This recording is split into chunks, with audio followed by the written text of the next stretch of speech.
বিশেষ করে যারা আজকের এই মাহফিলের আয়োজন যারা করেছেন তাদেরকে ধন্যবাদ জানাই এবং কৃতজ্ঞতা প্রকাশ করি। আল্লাহ তাআলা তাদেরকে জন্য এই মাহফিল আয়োজনের জাযায়ে খায়ের দান করেন। এবং বিশেষ করে যে উদ্দেশ্যে আয়োজন করেছেন, বিশেষ করে বুজুর্গ ঈদগাহ মাঠ এবং জানাজার মাঠ উন্নয়ন প্রকল্পে, আমি এই সংক্রান্ত কোরআন এবং হাদিস থেকে কিছু কথা বলে আমি আমার মূল আলোচনা শেষ করবো ইনশাআল্লাহ। তো একটি প্রবাদ বাক্য আছে আরবিতে, কুল্লু লাজিজুন কুল্লু জাদিদুন লাজিজুন, প্রত্যেক নতুন বিষয়ের মধ্যে মজা আছে। তো আপনারা অনেক ওয়াজ শুনেছেন, অনেক কিছুই করেছেন। আমি নতুন কিছু না, অর্থাৎ হয়তো নতুন শুনবেন, কোরআন এবং হাদিস থেকেই বলবো। তো আল্লাহ সুবহানাহু ওয়া তাআলা আমাদেরকে সৃষ্টি করেছেন তার ইবাদত করার জন্য। এরপরে আমরা ইবাদতটা কিভাবে করব? আমরা কি মন মতো করব, না আল্লাহ রাসূল সাল্লাল্লাহু আলাইহি ওয়াসাল্লাম যেইভাবে করতে বলেছেন সেইভাবে করব? যেইভাবে বলেছেন সেইভাবে করব। এবং সেটা কিভাবে? এই জন্য আল্লাহ রাব্বুল আলামিন যুগে যুগে আদম আলাইহিস সালাম থেকে নিয়ে মুহাম্মদ সাল্লাল্লাহু আলাইহি ওয়াসাল্লাম পর্যন্ত অসংখ্য নবী রাসূল পাঠিয়েছেন হেদায়েতের জন্য, আল্লাহ ভোলা মানুষদেরকে আল্লাহর পথ দেখানোর জন্য। তো আল্লাহ সুবহানাহু ওয়া তাআলা পবিত্র কোরআনুল কারীমে প্রথম যে আয়াতটা নাজিল করে ইকরা, যেটা আমি আমার খুতবায় প্রথম তেলাওয়াত করেছি, ইকরা অর্থ পড়ো। অর্থাৎ আল্লাহ রাসূল সাল্লাল্লাহু আলাইহি সাল্লামের ওপর জিবরাইল আলাইহিস সালামের মাধ্যমে কোরআনের প্রথম আয়াতের প্রথম অংশ ইকরা এটা নাজিল করেন। অর্থ কি? পড়ো। ইকরা অর্থ কি? পড়ো, মানে পড়তে হবে, জানতে হবে, শিখতে হবে। এটা আবশ্যক, আমর, আদেশ, আল্লাহর পক্ষ থেকে কি আদেশ। তাহলে এই কোরআনুল কারীমের আয়াতের মাধ্যমে স্পষ্ট প্রমাণিত হলো জ্ঞান অর্জন করা, জানা আবশ্যক। আল্লাহ রাসূল সাল্লাল্লাহু আলাইহি সাল্লাম পবিত্র হাদিসে বলেন, তলাবুল ইলমি ফারিদাতুন আলা কুল্লি মুসলিম, প্রত্যেক মুসলমানের জন্য ইসলামের জ্ঞান শিক্ষা করা ফরজ। অর্থাৎ তার ব্যক্তি জীবন, সামাজিক জীবন, পারিবারিক জীবন, রাষ্ট্রীয় জীবন, আন্তর্জাতিক জীবন। আমি একজন শিক্ষক, আমার ছাত্রের সঙ্গে কি দায়িত্ব কর্তব্য রয়েছে, আমি একজন বাবা, আমার ছেলের সঙ্গে আমার কি দায়িত্ব কর্তব্য রয়েছে, আমি সন্তান, পিতার প্রতি আমার কি দায়িত্ব কর্তব্য রয়েছে, আমি একজন স্বামী, আমার স্ত্রীর প্রতি আমার কি দায়িত্ব কর্তব্য রয়েছে, আমি একজন স্ত্রী, স্বামীর প্রতি কি দায়িত্ব কর্তব্য, এই যে যাবতীয় যে বিষয়গুলো আছে। অর্থাৎ আমি একজন বন্ধু, আমার অপর বন্ধুর প্রতি আমি কিভাবে আচরণ করব, কি দায়িত্ব রয়েছে। আমি একটা গ্রামে বসবাস করি, আমার প্রতিবেশী আছে, তার সঙ্গে আমি কিভাবে আচরণ করব। অর্থাৎ পূর্ণাঙ্গ যে জীবন ব্যবস্থা, এটা আমি কিভাবে জন্ম থেকে মৃত্যু পর্যন্ত কি কি করব, এই সকল বিষয়ের দিক নির্দেশনা যখন যেটা প্রয়োজন, এই বিষয়ে জ্ঞান অর্জন করা ফরজ, মৌলিকভাবে ফরজ। তবে যেমন ধরেন যার উপর রোজা ফরজ হয় না, তার জন্য রোজা সংক্রান্ত জ্ঞান অর্জন করা ফরজ না। যখন রোজা ফরজ হবে তখন সে শিখবে, এর আগে না। তো ঈমান, সবার আগে একটা সন্তান জন্মগ্রহণ করলে তার উপর ঈমান আনা ফরজ, ঈমান সংক্রান্ত জ্ঞান অর্জন করা ফরজ। এবং তার পিতামাতার জন্য দায়িত্ব হলো ওই ছেলেকে ঈমান, আমল, ঈমান কি জিনিস, আল্লাহ কি, রসুল কি, এই বিষয়ে শিক্ষা দেওয়া ফরজ। যখন নামাজের বয়স হবে তখন নামাজ সংক্রান্ত জ্ঞান অর্জন করবে, যখন রোজা ফরজ হবে রোজা সংক্রান্ত জ্ঞান অর্জন করবে। যদি তার উপর যাকাত ফরজ না হয়, যাকাত বিশ্বাস করতে হবে, যাকাত সংক্রান্ত মৌলিক বা খুঁটিনাটি জ্ঞান অর্জন তার ফরজ না। যার উপর যাকাত দেওয়া পরিমাণ সম্পদ আছে, যার উপর ফরজ, তার জন্য ফরজ জানা। এমনি হবে হজ যদি ফরজ না হয়, সম্পদ না থাকে, হজ সংক্রান্ত এলেম বা জ্ঞান অর্জন তার উপর ফরজ না। যখন তার উপর হজ ফরজ হবে তখন হজে যাওয়ার আগে তার এই সংক্রান্ত জ্ঞান অর্জন করা কি ফরজ। ইসলাম একবারই সকল বিষয় জানা, ইলম অর্জন করতে হবে, চাপিয়ে দেননি, একটা ধাপ রেখেছেন।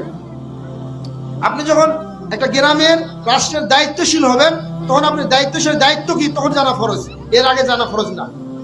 জানলে ভালো।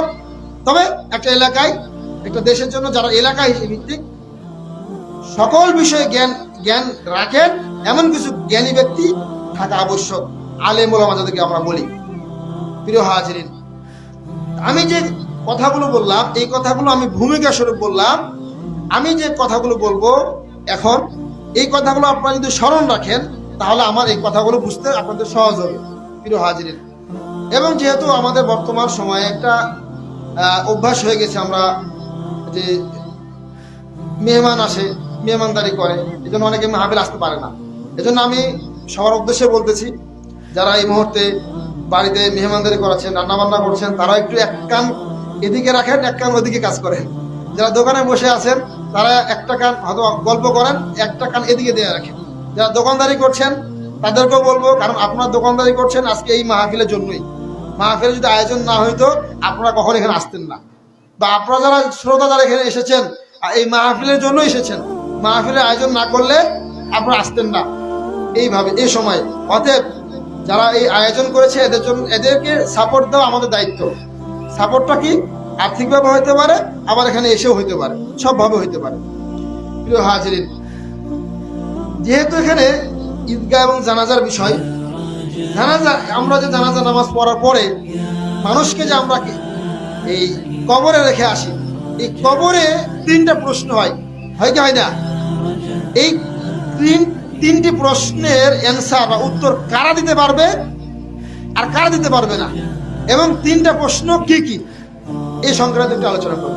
তার আগে জানাজার নামাজের নিয়মটা একটু আমি বলবো আপনাকে। জানাজার প্রয়োজন আছে না নাই? জানাজার নামাজের আমরা অনেক অনেক কঠিন মনে করি হুজুর লাগবেই, হুজুর ছাড়া হবে না। না, আপনি একজন মুসল্লি, তা আপনি জানাজার নামাজ পড়তে পারেন, তা নামাজ পড়াইতে পারবেন না? অবশ্যই সহজ। সেটা কি? একবারে সহজ। অনেক যুবকরা আমাকে বলে, ভাই জানাজার নামাজের বিষয় লিখে দেন না।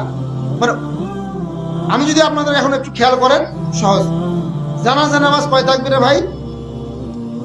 4 তাকবীরে। জানাজার নামাজে অনেক সময় আমরা নিয়ত করি, এই নিয়তটা বাংলায় করা আবশ্যক না। আপনি যে জানাজার নামাজ পড়তে এসেছেন, কার জন্য, কোন মায়েতে ইচ্ছা করে নিয়ত করে এসেছেন যে অমুক ব্যক্তির জানাজা, এই যে ইচ্ছা করলেন, এটা কি নিয়ত বলে? এরাদা বাংলায় মুখে বলতে হবে এমনটা কিনা আবশ্যক না। আমরা অনেক সময় দেখা যায় বাংলা বলতে যে এক তাকবীর ছুটে যায়, বলতে বলতে ভুলে গেছে, হয় নাই, আবার করে আবার করে, যেটা প্রয়োজন না এটা না আমরা কি লেগে যাচ্ছি। তো যাই হোক, তো প্রথম তাকবীরে আমরা কি বলবো? আল্লাহু আকবার যখন আমরা বলবো, প্রথম তাকবীরে যেটা বলতে হবে সানা, অথবা অনেকে সূরা ফাতিহা বলে, তবে সূরা ফাতিহাটাও সানা হিসাবে, কেরাত হিসাবে না। কি হিসাবে না? কেউ যদি সূরা ফাতিহাও পড়ে তারটাও হয়ে যাবে, তবে কেরাত হিসাবে না। কারণ জানাজা নামাজ কি না, জানাজা নামাজে কি সূরা কেরাত আছে? যদি সূরা কেরাত অনেক হাদিসে পাওয়া যায়, এটা সানা হিসেবে, আল্লাহ তাআলা হাম প্রশংসা হিসেবে পড়া। কারণ যেহেতু সূরা ফাতিহা একটা দোয়া, আর প্রথম তাকবীরে দোয়া পড়তে হয়, আর জানাজা নামাজ পুরাটাই দোয়া। প্রথম তাকবীরে সানা, আমরা যে নামাজে যে সানা পড়ি না, মুখস্থ আছে এটাই, আল্লাহু আকবার বলার পরে এই সানাটা আমরা পড়বো। এরপরে দ্বিতীয় তাকবীর, এই দ্বিতীয় তাকবীর দেওয়ার পরে আমরা যে নামাজে দুরূদ শরীফ পড়ি না, দুরূদ শরীফ, এটাই। তাহলে আমরা প্রথম তাকবীরে পরে সানা, দ্বিতীয় তাকবীরে পরে দুরূদ শরীফ, তৃতীয় তাকবীরে পরে আমরা একটা দোয়া আছে, এই দোয়াটা খালি মুখস্থ করলেই হলো। আল্লাহুম্মা গফির লিহাইয়িনা ওয়া মাইয়িতিনা ওয়া শাহিদিনা ওয়া গায়বিনা, আসলে নাই, এই দোয়াটা একটু মুখস্থ করে নেবেন ইনশাআল্লাহ। স্থানীয় ইমামদের কাছে যেভাবে এই দোয়ার পরে তৃতীয় তাকবীর পরে এই দোয়া, চতুর্থ তাকবীর পরে সালাম ফিরানো। তাহলে আপনি আপনার বাবার জানাজা নামাজ পড়াতে পারবেন, পারবেন না? আপনার সন্তান মারা গিয়েছে, আপনার স্ত্রী মারা গিয়েছে, আপনি যেইভাবে যে আবেগ ভালোবাসা নিয়ে নামাজটা পড়াবেন, আমার মতো হুজুর ওভাবে পড়বো, আমার অনেক ব্যস্ততা আছে মনে করেন, আমি কোনো নামাজ চলে যাবো, কিন্তু আপনি যখন নামাজ দাঁড়াবেন, আপনার নিকট আত্মীয় মারা গিয়েছে, আপনি যেভাবে আবেগ ভালোবাসা নিয়ে নামাজটা পড়বেন, আমার মতো তো হবে না, তাই না? এজন্য আমরা ইনশাআল্লাহ পারবো তো, এবং এটা আমাদের করা দরকার, এবং এটা তো অধিকার, হক। এজন্য আপনারা সাহস করবেন ইনশাআল্লাহ। এটা হলো জানাজার নামাজের নিয়ম বললাম, একবার সহজ। এরপরে আমরা যখন মাইয়িতকে কবরে রেখে আসি, কবরে যখন মাইয়িতকে রাখা হয়, রাখার পরে যখন আমরা এই যে বাঁশ দিয়ে, চাটাই দিয়ে, মাটি দিয়ে যখন চলে আসি, এই যে আমরা যখন এই রাখার পরে যখন ওইখান থেকে সবাই যখন চলে আসে, তখন কিন্তু ওই মাইয়েত কিন্তু কি করে, আমাদের যে জুতার যে শব্দ আছে না, এগুলো শুনতে পাই। তো এই চলে আসার পরে দুইজন ফেরেশতা আসে, মালাকুল মাউত, দুজন ফেরেশতা বলা মালাক, দুজন ফেরেশতা এসে ওই মাইয়েতকে উঠায়, বসায়। এই বসার পরে তিনটা প্রশ্ন করে। এক নম্বর প্রশ্ন হচ্ছে মান রব্বুকা, তোমার রব কে, এবং তোমার প্রভু কে, তোমার পালনকর্তা কে। যদি মাইয়েত মুমিন ইমানদার হয়ে থাকে, কি হয়ে থাকে, ইমানদার, সে বলবে মান রব্বুকা, আল্লাহ। যখনই বলবে ফেরেশতারা মান রব্বুকা, তোমার রবকে, তখন সে বলবে আল্লাহ। দুই নম্বরে যে প্রশ্ন করা হবে ফেরেশতারা করবেন, মান দীনুকা, তোমার দিন কি, তোমার জীবন ব্যবস্থা কি। যদি সে মুমিন হয়, সে বলবে দীনুল ইসলাম, আমার দিন, আমার জীবন ব্যবস্থা ইসলাম। তিন নম্বর যে প্রশ্ন করা হবে যে তোমার যে আপনাদের মাঝে, অর্থাৎ মা হাযা রাজুলুল্লাযী বুইসা ফীকুম, অর্থাৎ নবী করিম সাল্লাল্লাহু আলাইহি সাল্লামের যে চেহারা স্রোত, অবয়ব, মানে এইভাবে মৃত্যু ব্যক্তির সামনে এভাবে ধরে বলা হবে যে মা হাযা রাজুলুল্লাযী বুইসা ফীকুম, এই যে ব্যক্তি তোমাদের মাঝে যে প্রেরণ করা হয়েছিল, ইনি কে। যদি সে ইমানদার হয়ে থাকে, নবীজিকে আদর্শ হিসেবে জীবনে গ্রহণ করে থাকে, সে বলবে রাসূলুল্লাহ, আল্লাহ রসুল, যিনাকে আমাদের মাঝে পাঠানো হয়েছে। এরপরে চতুর্থ আর একটা প্রশ্ন করবে। আমরা জানি কয়টা প্রশ্ন, তিনটি। যদি ইমানদার হয়ে থাকে তাহলে 4 নম্বর প্রশ্ন করবে, ইমানদার না হলে করবে না। যখন এই তিনটি প্রশ্নের অ্যান্সার একজন মুমিন ইমানদার দিয়ে ফেলবে, তখন ফেরেশতারা আরেকটি প্রশ্ন করবে। সেটা কি, এই যে প্রশ্নটা হলো যে আপনারা যে এই যে তুমি যে প্রশ্ন উত্তর দিলে, এটা কিভাবে জানতে পারলে। এই যে তিনটা প্রশ্নের অ্যান্সার হুবহু দিয়ে ফেললে, কিভাবে জানতে পারলে। তখন ওই মাইয়েত বলবে করাতু কিতাবাল্লাহ ফাআমানতু বিহি ওয়া সাদ্দাকতু, আমি আল্লাহ তাআলা কিতাব, দুনিয়ার জীবনে আমি আল্লাহ তাআলা কিতাব পড়েছিলাম এবং তার প্রতি ঈমান এনেছিলাম ওই কিতাবের উপর, আর আমি বিশ্বাস করেছিলাম এই কিতাব সত্য, যা কিছু দিয়েছে জীবন ব্যবস্থা হিসেবে সত্য। প্রিয় হাজিরিন, যদি ইমানদার মুমিন হয়ে থাকে, যখন তিনটা প্রশ্নের অ্যান্সার যথাযথভাবে দিবে, তখন এই প্রশ্ন করা হবে তাকে, নচেত করবে না। তাহলে আমি যে প্রথম যে কোরআন কারিমের আয়াত তেলাওয়াত করলাম, হাদিস পড়লাম, মিল আছে না নাই? তাহলে এই যে যারা ইলম অর্জন করবে, তারা এই দুনিয়ার জীবনে, তারা এই কবরে কি করবে, উত্তর দিতে পারবে। এজন্য আমি বলি মাঝে মধ্যে, অশিক্ষিত কেউ জান্নাত যাবে না। তাহলে অশিক্ষিত বলতে খালি পড়ালেখা স্কুল কলেজে না, মানে আপনি স্কুল কলেজে যান নাই, কিন্তু আপনি ঈমান সম্পর্কে জানেন, আপনি শিক্ষিত। ঈমান সম্পর্কে আপনি শিক্ষিত, তাই না? খালি পড়ালেখা করলে কি মানে শিক্ষিত হয় নাকি? না, এই পড়ালেখা বলতে শুধু স্কুলে ভর্তি হলেই যে পড়ালেখা এমনটি নয়। আপনি এই যে আমরা জুমার নামাজে পড়তে যাই, ইমাম সাহেব খুতবা দেয় না, আধা ঘন্টা আলোচনা করে না, আপনি যেখানে যাচ্ছেন শিখতে যাচ্ছেন না, তা আপনি তো শিক্ষিত। ওখানে এমন অনেক ফজিলত আছে, আমি বলার সময় নাই। যারা আগে মসজিদে যাবে, ইমামের খুতবা শুনবে, এবং এর অনেক সওয়াব আছে। কথা বুঝতে পেরেছেন? এই জন্য আমি মূল আলোচনায় যাচ্ছি। এরপরে এখন মায়ে যদি দিনদার না হয়, কাফের হয়, কে হয়? কাফের হয়, তাকেও তিনটা প্রশ্ন করবে যে মান রব্বুকা, তোমার রব কে। তখন সে বলবে হা হা লা আদরি, হাই হাই আমি তো জানি না। এরপর তাকেও এই কথা বলবে অমান দীনুকা, তোমার দিন কি ছিল, তোমার জীবন ব্যবস্থা কি ছিল। হা হা লা আদরি, আমি তো কিছুই জানি না। আবার আরেক প্রশ্ন করা হবে, 3 নম্বর প্রশ্ন, যে এই যে ব্যক্তি তোমাদের মাঝে পাঠানো হয়েছিল, এই কে। হা হা লা আদরি, আমি কিছুই জানি না। আফসোস, আমরা মুসলমান ঘরে জন্ম নিয়ে যদি এই 3টা প্রশ্নের অ্যান্সার যদি ভুল হয়, তাহলে কি এর চেয়ে আফসোস করার কিছু আছে?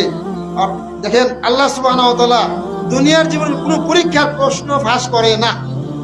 আল্লাহ সুবহানাহু ওয়া তাআলা কবরে কি প্রশ্ন করা হবে, অ্যান্সার কি হবে, সব কিছু ফাঁস করে দিয়েছে, তাই না? তার মানে কি আল্লাহ তাআলা মানে বোকামি করেছেন? নাউজুবিল্লাহ। না, মানে মুখস্থ করে গেলে এই 3টা প্রশ্নের অ্যান্সার আমরা মুখস্থ করলাম কাগজে কলমে, আর ওখানে যে উত্তর দিলেন এমনটি কিন্তু না। বরং কি করতে হবে, এই 3টা প্রশ্নের অ্যান্সার যথাযথভাবে দুনিয়ার জীবনে কি করতে হবে, বাস্তবায়ন করতে হবে। এবং যে ইমানদার 3টা প্রশ্নের অ্যান্সার দিতে পারবে, 4র্থ প্রশ্ন করবে, তারপরে তার জন্য আকাশ থেকে একজন ঘোষণাকারী ঘোষণা দিবেন যে তার জন্য কি জান্নাতের বিছানা বিছিয়ে দাও, জান্নাতের পোশাক পরিয়ে দাও, এবং জান্নাতের সাথে দরজা উন্মুক্ত করে দেওয়া হোক, দরজা খুলে দেওয়া হবে। এরপরে জান্নাত থেকে একটা আরামদায়ক বাতাস আসবে, এমন একটা ঘুম দিয়ে কিয়ামতের ময়দানের মধ্যে, এবং তার কবরটা এমন প্রশস্ত করবে, যতদূর পর্যন্ত তার দৃষ্টি যাবে তার কবরটা প্রশস্ত করে ফেলবে। যদি আমরা মনে করি সংকীর্ণ, আসলে সংকীর্ণ না। এমনি ভাবে আর যদি ইমানদার না হয়, তাহলে তার ক্ষেত্রে আকাশ থেকে একজন ঘোষণাকারী ঘোষণা দিবে, তার জন্য জাহান্নামের পোশাক পরিয়ে দাও, জাহান্নামের বিছানা বিছিয়ে দাও, তার কবরে জাহান্নামের পোশাক পরিয়ে দাও তাকে, এবং জাহান্নামের সাথে তার একটা দরজা উন্মুক্ত সুরঙ্গ করে দেওয়া হোক, যাতে করে গরম উত্তপ্ত বায়ু তার কবরে যেন আসে, এবং তার কবরকে এত সংকীর্ণময় করে দেওয়া হবে, তার কবর এক দিক থেকে আরেক দিক এমন ভাবে চাপা মারবে, তার হাড় গোড় একবারে এদিক থেকে ওই দিক বিদ্ধ হয়ে যাবে। এরপরে তার কবরে একজন ফেরেশতা নিযুক্ত করে দেওয়া হবে। আমি যে কথাগুলো বলতেছি আপনারা মোবাইলে সার্চ দিলে পাবেন। মিশকাতের 131 নম্বর হাদিস, সহিহ হাদিস 131 নম্বর হাদিস। এরপরে একজন ফেরেশতা নিযুক্ত করে দেওয়া হবে, এমন ফেরেশতা যে ফেরেশতা অন্ধ, আপনাকে মানলে আপনি দেখবে না, আবার বধির, আপনি চিৎকার দিবেন। এমন একটা হাতল থাকবে, যে হাতল বা হাতুড়ি পাহাড় যদি আঘাত করা হয়, পাহাড় চূর্ণ বিচ্ছিন্ন হয়ে যাবে। এইরকম একটা হাতুড়ি নিয়ে অন্ধ বধির একজন ফেরেশতা আপনার কবরে আপনাকে আঘাত করতে থাকবে। আপনি মাটির সঙ্গে মিশিয়ে যাবেন, আবার আপনাকে রূহ দেওয়া হবে, আবার মাটির সঙ্গে মিশে যাবেন, আবার রূহ দেওয়া হবে। এইভাবে আপনার কিয়ামত হাসরের মাঠে ওঠার আগ পর্যন্ত শাস্তি হতেই থাকবে। আজ ইমানদার সে এমন একটা ঘুম দিবে, সে ঘুমে আবার কোথায়, হাসরের মাঠ যেদিন কায়েম হবে, পৃথিবীতে হাসরের মাঠ হবে, লম্বা আলোচনা, সেখানে আপনি উঠবেন। কথা বুঝতে পেরেছেন প্রিয় হাজিরিন? অতএব তাহলে যেহেতু যে আমি 3টা আলোচনা করলাম, কবরে প্রশ্ন, এবং তাহলে আমরা যে এই যে মায়েরকে নিয়মিত রেখে আসি, তাদের সঙ্গে এই প্রাথমিক এই আলোচনা হয়, অর্থাৎ হাসরের মাঠ কিয়ামত হওয়ার আগ পর্যন্ত, হাসরের মাঠে ওঠার আগ পর্যন্ত এই ইমানদার মুমিনের অবস্থা এটা হবে। কারণ অনেকে প্রশ্ন করতে পারো, হুজুর আমরা তো কবরে শাস্তি হয়, কই দেখি না তো, কবরে শাস্তি হয় কিভাবে আমরা বিশ্বাস করবো? যে এই যে খাল হয়ে গেছে, কিছু নাই, তাই না? জান্নাতে কিভাবে করা হয়? একটা সহজ উদাহরণ দিয়ে শেষ করছি। সেটা হলো, একজন ব্যক্তি ঘুমন্ত, একজন জাগ্রত। ঘুমিয়ে অনেক স্বপ্ন দেখে। এই যে ব্যক্তি ঘুমিয়ে অনেক কিছু স্বপ্ন দেখে, এই জাগ্রত ব্যক্তি কি দেখতে পায়, বুঝতে পারে, কিন্তু স্বপ্ন দেখে কি দেখে না। ঠিক এই আল্লাহ তাআলা এই সিস্টেমটা করে রাখছেন। কবরেও ঠিকই অবস্থা হচ্ছে, কিন্তু আপনি আমি দেখবো না। যদি সবকিছু প্রকাশ করে দেয়, তাহলে পরীক্ষা হলো কিভাবে? একটা তো 3টা প্রশ্ন, এটা তো প্রশ্ন করেই দিছে, উত্তর কি হবে? কারা দিতে পারবে? যারা আল্লাহকে আল্লাহ হিসেবে স্বীকার করবে, রব হিসেবে মানবে, তারা দিতে পারবে। যারা এই আল্লাহকে ঈমান আকীদা ঠিক করতে পারবে না, তারা আল্লাহকে এই 3টা এই অ্যান্সার দিতে পারবে না। যারা নবীকে নিজের আদর্শ, যারা নবীকে নিজেদের জীবনের আইডল, যারা নেইমার, যে সমস্ত যুবক ভাইয়েরা নেইমার অর্থাৎ খেলোয়াড়দেরকে এবং সিনেমা নায়ক নায়িকাদেরকে আদর্শ হিসেবে গ্রহণ করবে, তারা এই প্রশ্নের অ্যান্সার দিতে পারবে না। অর্থাৎ নবী যে আমাদের আদর্শ ছিল, এই অ্যান্সার দিতে পারবে না। যারা আমাদের আল্লাহকে আল্লাহ হিসেবে মানবে না, শিরিক করবে, তারা অ্যান্সার দিতে পারবে না। যারা আমাদের দ্বীনকে, ইসলামকে জীবন ব্যবস্থা হিসেবে মানতে পারবে, তারা অ্যান্সার দিতে পারবে, আর যারা মানে না তারা দিবে না, যারা অমুসলিম বলি। আমরা অনেকে এমন আছে যে যে কোনো ধর্ম পালন করলেই জান্নাতে যাওয়া যাবে, এটা না। ইমানদারদের বিশ্বাস অমুসলিমরা জান্নাতে যাবে না, এটা আমরা বিশ্বাস করতে হবে। আপনি যদি বিশ্বাস না করেন আপনিও জান্নাতে যেতে পারবেন না, আপনার ইমান ঠিক নাই। এটা শিরিক, এটা বেদাত, এটা ইমান, এটা কুফর, এটা বলতে হবে আপনাকে। যারা আমাদের সমাজে অনেক হিন্দু অমুসলিম যারা আছে তারা জান্নাতে যাবে যাবে না। যদি আপনি বলতে ভয় পান, প্রকাশ্য স্বীকৃতি দিতে না পারেন, ইমানের সমস্যা আছে। আল্লাহ বলেছেন এই মুসলমানের ঘরে জন্ম নিলে কি জান্নাতে যাবে? ইমান ঠিক না থাকলে। আপনার যারা বলেন তো, আপনারা উজু করে আসছেন, একবার উজু করলে কি সারাদিন উজু থাকে? এমন কিছু কারণ আছে যে কারণে উজু ভেঙে যায়। আপনি একবার কালেমা তৈবা পড়েছেন বলে আপনার ইমান ঠিক আছে? যদি আপনার এমন ইমান ভঙ্গের এমন কিছু কারণ আছে, যদি ঘুরে যায় ইমান নাই, তাহলে আপনাকে জানতে হবে কি কি কারণে ইমান ভেঙে যায় আর কি কারণে ইমান থাকে। ওই যে বললাম চতুর্থ বর্ষ যেটা করা হবে কবরে, যে তুমি কিভাবে জানতে পারলা? করাতু কিতাব আল্লাহ আমানতু বিহি ওয়া সাদ্দাকতু। এজন্য জানার বিকল্প নেই। আর যারা আমাদের আল্লাহকে রব হিসেবে মানবে না, আমাদের দিনকে দিন হিসেবে মানবে না। আমি এখানে কিন্তু দিন কিন্তু একবার ধর্ম বলি নাই, বলছি কি দিনের অর্থ ধর্ম বলছি আমি। দিন এর বাংলা অনেক সময় ধর্ম বলি, আসলে ধর্ম এটা পূর্ণাঙ্গ অর্থ না। ধর্ম বলে আনুষ্ঠানিক কোনো বিষয় পালনের নাম। হিন্দুরা ধর্ম, খ্রিস্টানরা ধর্ম, বৌদ্ধরা ধর্ম, কিন্তু ইসলাম ধর্ম না। শুধু ইসলাম কি জীবন ব্যবস্থা। জন্ম থেকে মৃত্যু পর্যন্ত আপনি কোন কোন ক্ষেত্রে কিভাবে করবেন, এর চেয়ে উত্তম পদ্ধতি, জীবন পদ্ধতি, জীবন পরিচালনার নিয়ম নীতি ইসলাম ছাড়া অন্য কোথাও নাই। এমন একটা সেক্টর আমাকে বলেন যে সেক্টরে ইসলাম দিক নির্দেশনা দেয় নাই, এর চেয়ে উত্তম কোন পদ্ধতি ইসলামের বাইরে আছে আমাকে একটা দেখান। চ্যালেঞ্জ করে বলতে পারি নাই।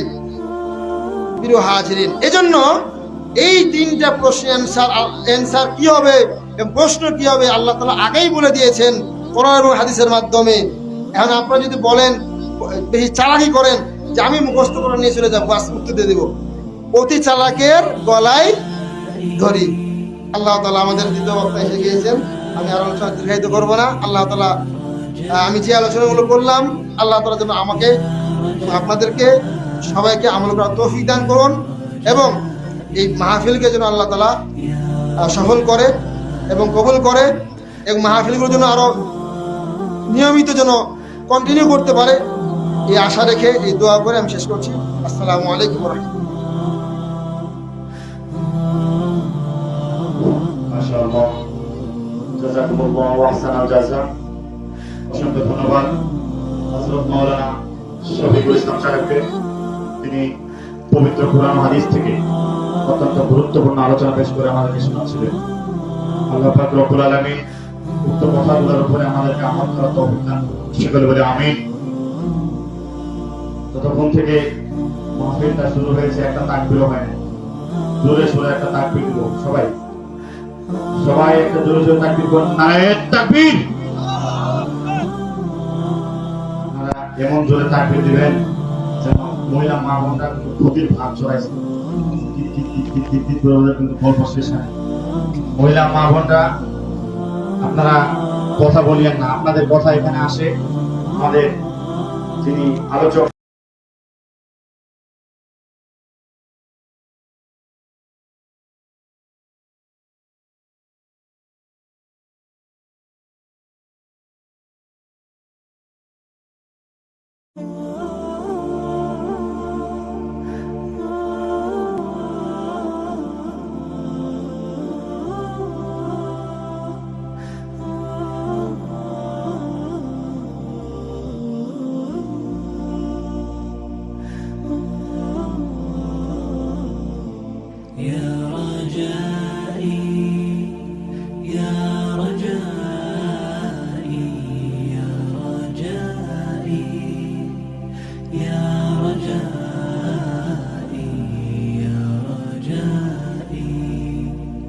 يا رجائي